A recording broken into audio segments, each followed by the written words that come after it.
Tugeukie Mexico na madawa ambayo pengine Amerika ile imekuwa ikitajwa sana kujihusisha na madawa sana.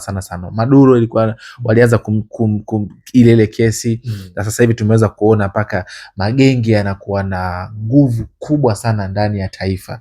Pengine unajua, kwa mtu ambaye unatazama kwa mara ya kwanza haya mambo, unaweza ukashtuka ukajiuliza, hii inawezekana vipi? Hasa ndani ya nchi genge linatishia amani, linaingia mtaani, lina silaha za kutosha na weapon kama hivyo. Pengine hasa historia kwanza, tuanze kwanza kwenye hilo kwanza, masuala ya madawa na Mexico ikoje hasa? Yes, kwa watu ambao walikuwa wamesoma historia ya vita baridi, unajua hizi nchi za Amerika ya Kusini zimekuwa zikifanya mapinduzi maarufu ambayo yanajulikana kama Pinochet. Pinochet ni mapinduzi ambayo yanafanyika ambao alikuwa anafanya na wanajeshi katika nchi za Mexico, Colombia, kutazama Venezuela, ambao alikuwa magenge ya kihalifu yana nguvu kuliko serikali. Kwa katika hizi nchi kutazama, zimekuwa zikifanya biashara sana madawa ya kulevya, ambao kwa kweli zinaitwa hizo taasisi ambazo sio za serikali, non state actors, ambao zimekuwa zikishawishi hata zikijaribu kutishia. Yani kuna serikali ambayo serikali tunafahamu, kuna nchi ambayo ina serikali, ina watu, mamlaka yake, alafu inakuwa kuna mtu kama mchungu na inakuwa na jeshi lake, ana pesa, ana ushawishi, ana vijana, anatishia mamlaka ya serikali. Ndio nchi zikuli za Mexico. Umeona? Kwa sasa zimekuwa ni nchi ambazo kwa kweli zikiwa zinapitia misukosuko mikubwa sana, kama ilitokea Mexico. Ameuliwa mmoja wapo ya mkuu wa kundi, nchi kama imeingia vitani. Nchi hajavamiwa, ni kundi la magenge ya kihalifu linalinda na kupigana dhidi ya waliouliwa mkuu wao. Sasa hii maana ni kwamba sasa, unakumbuka Trump alisema kwamba nchi za Amerika Kusini zimekuwa zikiingiza madawa ya kulevya katika nchi yetu. Kwa mfano nchi kama Mexico takriban 20%, nchi kwa mfano Colombia 17%, nchi kama Venezuela 3%. Maeneo huko ya Haiti huko tazama, yamekuwa yakishtumiwa yanauza madawa ya kulevya. Kwa hiyo serikali zinashindwa kulinda mipaka, kwa sababu kazi kubwa ya serikali ni kulinda mipaka, kulinda raia na kuheshimu kile ambacho kinaitwa territorial integrity, yani kuheshimu uhuru wa nchi kuweza kujiamulia mambo yake. Hasa katika nchi za Amerika Kusini, shida kubwa imekuwa ndio hiyo. Kwa mfano unashangaa kuna magenge Venezuela, kuna magenge Colombia, kuna magenge Mexico, kuna magenge kwa mfano Argentina, unafahamu wakina Las Escobar, zile historia kama unazifahamu. Ni mtu ambaye ana pesa, ana utajiri, anaweza kulipa watu. Kwa kweli imekuwa ni changamoto kubwa sana, ambao sasa kwa mtazamo wa nchi nyingine wanasema kwamba lazima haya makundi yaweze kunyang'anywa silaha. Hoja ya kwanza. Sasa je, hizo nchi zina uwezo wa kunyang'anya silaha wa makundi? Kesi ya kwanza. Ukweli ni kwamba hizo nchi kihistoria hazijaweza kunyang'anya hizo silaha. Na unafahamu hizi nchi kwa kweli zimepitia nyingi katika mapinduzi. Na hizi nchi nyingi zilikuwa zinaungwa mkono na nchi za Umoja wa Kisovieti. Baada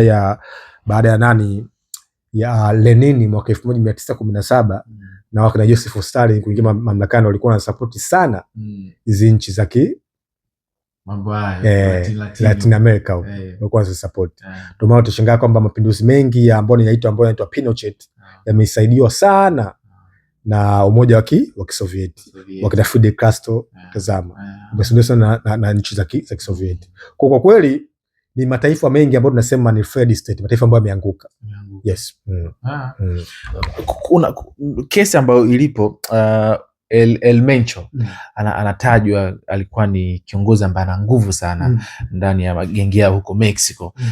Unaweza ukaona ushawishi wake ulivyokuwa ni mkubwa. Wanafanya kulipiza kisasi. El Mencho alikuwa ni mtu wa namna gani hasa? Kwa nini ni mtu ambaye ametikisa hivyo? Yes, El Mencho kama nilivyosema kwamba huyu ni kiongozi mkubwa sana wa magenge ya kihalifu ambaye amekuwa akiuza madawa na mtandao mpana sana, kuanzia Colombia, Mexico kwenyewe, kwa maeneo ya Haiti, Cuba, Argentina. Mtandao unaenda mpaka kuvuka mipaka mpaka katika nchi ya Marekani. Na wanataja kwamba wamekuwa wakisafirisha watu, hilo la kwanza. Lakini cha pili, wamekuwa wakisafirisha mtamu mkubwa wa madawa ya kulevya. Sasa hichi kilichotokea kutazama imekuwa ni kutofautiana kati ya makundi, kwa sababu lazima tufahamu kwamba haya makundi muda mwingine yamekuwa ni makundi ambayo yamekuwa na uhasama kati ya kundi moja na kundi lingine. Kuna serikali za nchi ambazo zinaongoza, lakini ndani ya makundi kuna makundi ambayo yanaifuatiliana ya tofauti. Kwa hiyo yakiingia kwenye mzozo, kumbuka yote na silaha. Kwa mfano, unafahamu kilichotokea katika nchi ya Haiti. Kuna baadhi ya nchi za Kiafrika ziliambia kwamba nendeni mkatulize hali kule katika hizo nchi ya Haiti. Kuna nchi, yani kuna jeshi la Haiti lakini limeshindwa kulinda wananchi wake. Makundi ya kihalifu yana nguvu kuliko serikali. Kwa hiyo inatumwa Umoja wa Mataifa. Umoja wa Mataifa wana kitu kinaitwa responsibility to protect, yani wajibu wa kulinda. Yes, ambao unachukua majeshi ya Umoja wa Mataifa unayatuma katika nchi fulani pale ambapo serikali imeshindwa kuwalinda raia. Yani ukiona Umoja wa Mataifa umeingia kwenye nchi husika, jeshi, kwa sababu Umoja wa Mataifa ina jeshi. Kwa hiyo huwa inakusanya nguvu ya mataifa mbalimbali kwa kutumia Baraza la Usalama wa Umoja wa Mataifa, Security Council. Unaiambia yaani majeshi ya Umoja wa Mataifa, nendeni kwa mfano Sudan mkapambana na RSF, nendeni Mexico mkalinde raia, nendeni Haiti mkalinde raia. Kwa sasa hawa ukitazama serikali inashindwa kupambana na mageni. Kwa hiyo El Mecho anaingia katika mtanziko wa kihistoria kwamba ana nguvu za kiuchumi, ana nguvu za kiushawishi, anamiliki makundi. Kwa hiyo tofauti zake zimepelekea mtisiko mkubwa zaidi ya makundi yenye silaha ndani ya nchi. Ndio maana leo ukiangalia hata footage za mtandaoni, kwa kweli risasi zimekuwa zikipigwa mtaani. Inaonekana yes, mtaani kabisa, barabarani. Unashangaa kwamba sasa mbona kama nchi inataka kufurugika? Kwa sababu namna gani serikali inaweza kupambana na makundi ili kuweza kuweka ustahimilivu wa kisiasa? Inatajwa kwamba viongozi wa kiserikali wamekuwa na wenyewe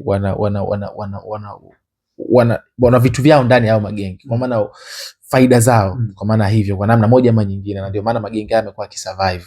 Nimeona taarifa ambayo imetoka jana, rais mwanamama wa Mexico naye ameondoka, ameikimbia nchi kwa sababu ya kulinda usalama wake. Inamaanisha nini hii? Yes, hii maana yake ni kwamba sasa inaonyesha namna gani sasa hizi nchi zinatakiwa kujengwa upya. Unajua kuna kitu kinaitwa Western Hemisphere. Na hii ambayo alikuja nao Trump ambaye amesema kwamba ameenda kulinda Monroe Doctrine au Monroe Doctrine kwa mtazamo wake, ambao kuja kuita ni kwamba wanawajibu sio tu kuangalia master ya kiuchumi za nchi, wanawajibu wa kuangalia hata master ya kiusalama. Kwa sababu wao wana master ya kiuchumi, wanasema Marekani kwamba sisi tunaiangalia Venezuela, tunaangalia Cuba, tunaangalia Haiti, si Colombia, Mexico, kwa sababu ya kulinda master ya kiuchumi. Lakini je, tujiulize kwa nini wamekuwa wakisupervise economic interest, sio kusupervise master ya usalama wa nchi, wa taifa lenyewe husika? Kwa sababu master ya kwanza ya taifa ni usalama wake. Hakuna usalama, hakuna taifa. Hakuna usalama, hakuna maendeleo. Hakuna usalama, hakuna utulivu. Kwa hiyo ile dhana ya Monroe Doctrine isiishie katika kuangalia wa China au Warusi kuingia katika hizo nchi. Ipi nafasi ya hii sera ya kuangalia mtazamo wa Marekani kuja kupambana na magenge? Moja ya azimio baada ya kile ambacho kinachoitwa dhana ya kupambana na ugaidi, ilianzishwa ajenda ya kimataifa kupambana na magenge ya madawa ya kulevya duniani. Kwamba lazima madawa ya kulevya iwe ni ajenda ya kimataifa, international responsibility. Ikapitishwa kabisa convention, watu wakafanya ratification katika nchi kwamba lazima kama jumuiya ya kimataifa, moja yetu ya maazimio yetu ni kupambana na madawa ya kimataifa. Sasa katika hizi nchi za Latin America ambazo zimekuwa zinazo shida, ipi nafasi ya hizi Umoja wa Mataifa kwenda cha kwanza kulinda raia? Kwa sababu tafahamu kazi kubwa ya Umoja wa Mataifa ambayo imeanzishwa mwaka 1975 ni ku maintain peace and security. Umoja wa Mataifa una vyombo vitano. Chombo chake mahususi ukiacha United Nations General Assembly, lakini kuna Security Council ambapo kuangalia usalama wa dunia na usalama wa kimataifa. Kwa hiyo dhana ya Monroe Doctrine lazima iweze kuangalia katika dhana katika nchi ya Mexico, nchi ya Colombia, nchi ya Cuba. Lakini sasa unaona kabisa kwamba masuala ya kiusalama huwa hayasimami kuliko maslahi ya kiuchumi. Kwa hiyo kinachotofautisha wao zaidi ni maslahi ya kiuchumi kuliko maslahi ya kiusalama. Kama kwa mfano huyu ambaye anatajwa kwamba ni jangili wa madawa ya kulevya El Mencho angeingilia maslahi ya Marekani. Ule Marekani haraka ameenda pale. Mapema. Kwa sababu ni wenyewe kwa wenyewe. Imekuwa sio nini maslahi yao. Kwa hivyo vile tufundisha kwamba namna gani mataifa yanalinda maslahi ya kiuchumi kuliko maslahi ya watu wengine. Unadhani mwisho wake utakuwa nini hasa? Mwisho wa siku nchi ndio itaendelea kuchafuka hivi, au unadhani kama unavyoona Umoja wa Mataifa ukaingilia, au wao wenyewe wanaweza kukaa na wakanegotiate, bana sasa sikilizeni, ni mkono akitaka hiki sasa tumempoteza ndugu yenu tufanyeje? Maana serikali yenyewe inasema kwamba itaendelea kupambana nao. Swali zuri sana. Unajua kutokana na tafiti za Global Security Index. Tafiti za Global Security Index zinasema kwamba duniani kuna mizozo zaidi ya 80. Global Security Index. Kwa watu ambao wamefuatilia kikao cha United Nations General Assembly cha 80 mwaka jana, hoja kubwa ilikuwa ni kuangalia global insecurity. Ndio sasa tukiangalia dunia tuna mzozo Kongo, Afrika ya Kati, twende IGAD, Somalia, Somaliland, Sudan, Libya, Yemen, Palestina, Ukraine, tazama Nigeria yenyewe ukitazama, twende Afrika Kati, twende Sahel hapo, Burkina Faso, Mali, Niger, Gabon. Haya, twende huko maeneo hizo nchi za Pinochet huko Latin America. Kwa dunia inapitia katika global insecurity, ukosefu wa usalama wa kimataifa, ambao ukosefu wa usalama wa kimataifa unaita vitu vitatu. Moja, kuna kitu kinaitwa global arms race, uzalishaji wa silaha za maangamizi. Juzi tumeshuhudia wakina Putin wamejiondoa katika mkataba wa New START, mkataba wa kupunguza uzalishaji wa nguvu za nyuklia. Urusi wamejiondoa, umesema kwamba tutasaini tena. Mkataba ule pale ulikuwa umeingiwa kati ya Barack Obama na mwenzake Dmitry Medvedev mwaka 2011. Leo hii Putin anataka kusaini tena. Okay, tunaona kwa mfano kuna hali ambayo inatokea Sudan. RSF ya Mohamed Dagalo Hemeti na mwenzake Abdul Fattah al-Burhan ambaye anaongoza Sudan Army Force. Kuna vita, watu milioni 10 hawana chakula. Kutazama kuna janga kubwa zaidi la kibinadamu. Twende Kongo hapo, M23 na makundi zaidi ya 200, Codeco, Lendu, Interahamwe, CFDR na makundi kibao ndani ya Kongo. Twende Sahel, Janjaweed. Twende Ukraine, Urusi amevuka mipaka, yupo katika nchi ya Ukraine, anataka Luhansk, Donetsk, Donbas yote Zaporizhia. Twende kwa Netanyahu, Israel, anasema kwamba yeye anataka Mashariki ya Kati yote. Wa Palestina kutokana na takwimu za Umoja wa Mataifa wamefariki zaidi ya watu 70,000. Umeelewa? Twende hapo Somaliland hapo. Tunafahamu Afrika na jumuiya ya kimataifa inafahamu kwamba Somaliland ni eneo huru na sehemu ya shirikisho la Somalia. Lakini tumeshuhudia balozi wa Israel na rais wa Somalia ambaye atambuliki na rais wa Somaliland ambaye atambuliki na Somalia wamefanya ziara na ameweza kuitambua Somaliland kwa lengo kupata nafasi ya kijiografia ya mlango bahari wa Bab el Mandeb. Unajua maana nini? Okay, twende Marekani anataka Greenland. Unajua maana nini? Maana ni kwamba dunia imeingia kwenye mashindano makubwa sana ya kudhibiti siasa na maeneo ya kijiografia. Hii ndio maana yake. Yaani sasa hivi wapi kwenye utajiri? Wapi kwenye utajiri? Wapi kwenye uchumi? Wapi kwenye ushawishi wa kijiografia? Ipo hivi, dunia imepitia kwenye ungu tatu. Kuna unipolar, multipolar na bipolar. Bipolar ni kipindi cha vita baridi. Urusi na Marekani walikuwa wanashindana. Kipindi cha vita baridi. Unipolar ni kuanzia mwaka 1991. Baada ya kuanguka Umoja wa Kisovieti, Marekani akaanza kusambaza global value. Hizi zinaitwa liberal value, demokrasia na haki za binadamu. Tumeingia kwenye kipindi cha multipolar. China, Urusi, Marekani wanashindana. multipolar politics, unipolar politics, bipolar politics. Sawa. Kwa sasa Global Security Index inasema kwamba lazima tuweze kupunguza nguvu za kikanda na tuweze kupunguza mitafaruku ya kikanda. Kwa hiyo kinachotokea kwa mfano katika issue ya Mexico ni ukosefu wa national security. Kinachotokea kwa mfano Ukraine ni ukosefu wa international insecurity. Kinachotokea kwa mfano Somaliland kutambuliwa na Israel kinaathiri pembe ya IGAD na mpaka ukanda wa Afrika Mashariki. Kwa inachochea tunasema ile instability ya kijiografia ya ukanda. Kwa sasa hizi tafiti watu wasifuatilie na wafanye wasisome, kupunguza mizozo ya kikanda, kupunguza makosa ya ndani. Ndio kama Mexico sasa. Yes. Wapi kuna loophole ambao tunaweza kaitumia ikisababisha ukosefu wa usalama katika nchi. Kwa kweli huu ni mwendelezo wa namna gani sasa hizi nchi zimekuwa zikituhumiwa na magenge ya kihalifu, magenge ambayo ukiyatazama yanakuwa yanajulikana kama non state actors, sio kiserikali, hadhamini na serikali, imekuwa ina nguvu zidi ya ushawishi wa kiuchumi na wa kisiasa. Na lengo ndio hiyo kutokuweka ile kulinda usalama ndani kabisa. Kwa kumalizia hasa biashara madawa ya kulevya imekuwa ni biashara ambayo ina pesa kubwa sana na inapingwa sana. Ukiangalia karibia mataifa 80% au kuendelea kule yanapinga kabisa biashara ya madawa ya kulevya, lakini ndio biashara ambayo ina pesa sana. Unadhani kwa nini hata imekuwa ni hivyo miaka yote na inashindwa kufeli? Yes, hii ni biashara ambayo kweli inaenda kuathiri tunasema maslahi ya taifa. Taifa yote lina maslahi yake. Maslahi ya kwanza taifa ni usalama.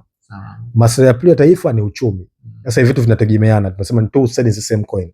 Lakini maslahi ya tatu ya taifa ni watu wake.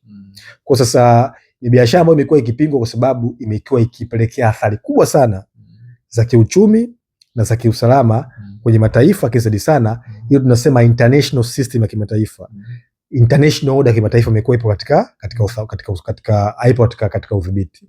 Kwa hiyo jumuiya ya kimataifa inapoamua kutengeneza hizo convention, inapoamua kutengeneza kwa mfano declaration na protocol, lengo lake ni kwamba ni kuangalia international stability ya kimataifa.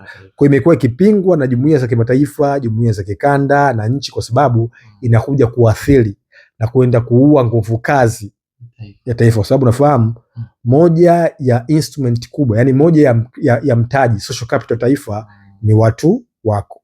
Kwa wanapoathirika unakuwa unapoteza future ya taifa, lakini cha pili unapoteza nguvu kazi ambao ni manpower, lakini cha tatu unapoteza uchumi, lakini cha nne unapoteza udhibiti wa serikali katika kusimamia maslahi ya nchi husika au ya ukanda husika. Dunia kaka imepitia kwenye majanga makubwa sana. Vita ya kwa mfano ya pili imeua watu milioni 70. Kwa ukiacha magenge ya kihalifu itakuwa inahamasisha sana ukosefu wa utulivu wa kikanda na wa kimataifa. Kwa hiyo ndio sababu kubwa kwamba yamekuwa kaenda kutishia na kuharibu maslahi ya msingi ya dunia, maslahi ya kikanda na maslahi ya taifa. Jungu, mimi nakushukuru sana kwa wakati wako. Tumezungumza mambo mengi sana, na pengine kwa kumalizia hasa unaambia nini hasa pengine watu wanaofuatilia hiki ambacho kinachoendelea Mexico, wategemee nini hasa kwa jicho lako unalolitazama, na pengine hasa la mwisho kwa watu wako? Yes, kwanza nafikiri watu waendelee kufuatilia, watu waendelee kujifunza, kwa sababu unafahamu tunasema athari inapotokea sehemu moja huwa inapelekea athari katika eneo lingine. Kwa hiyo hii inatuonyesha kwamba namna gani sasa lazima tuweze kufuatilia maeneo mbalimbali ambayo yamekuwa yakitokea. Dunia imeingia kuna diplomasia tofauti sana. Tumeingia kwenye mwanzo mpya wa siasa nyingine zaidi za kikanda na za kimataifa. Nafikiri kama tukipata muda siku nyingine tuje kuzungumza namna gani dunia sasa imehama kwenye dhana ambayo inaitwa kitaalamu kama global power shift. Kwa kweli tupo kwenye kipindi cha tofauti, tupo kwenye kipindi cha kihistoria na kuna ulimwengu mpya ambao tunataka kutengeneza. Kuna sisi inaweza tukawa ni washuhudiaji wazuri wa kihistoria dunia hii hapa. Asante sana kaka. Asante sana. Nilikuwa nazungumza na Godfrey Mchungu. Tumezungumza mambo mengi sana kiukweli, na asante sana kwa wewe ambaye umetazama kuanzia mwanzo mpaka mwisho, na nitoe asante nyingi pia kwa wewe ambaye umekuwa ukitoa maoni, unatuambia bana tazama interview natokea sehemu fulani. Asante nyingi sana. Naambia pia katika sehemu ya comment tunatamani nani pia siku nyingine tumkaribishe hapa aweze kutupatia haya madini. Hii ni elimu ambayo pengine ufundishi darasani ama ufundishi kokote kule, lakini kadri unavyozidi kutazama na kusikiliza unapata elimu ambayo pengine hasa ungetumia muda mwingi sana kuweza kuipata, lakini hapa unaipata kwa lugha nyepesi kabisa ya Kiswahili na uelewa mzuri kabisa. Asante kwa wewe ambaye umetazama. Mimi naitwa Victor Madaha, nyuma ya kamera kwa Riziki bwana. Asante.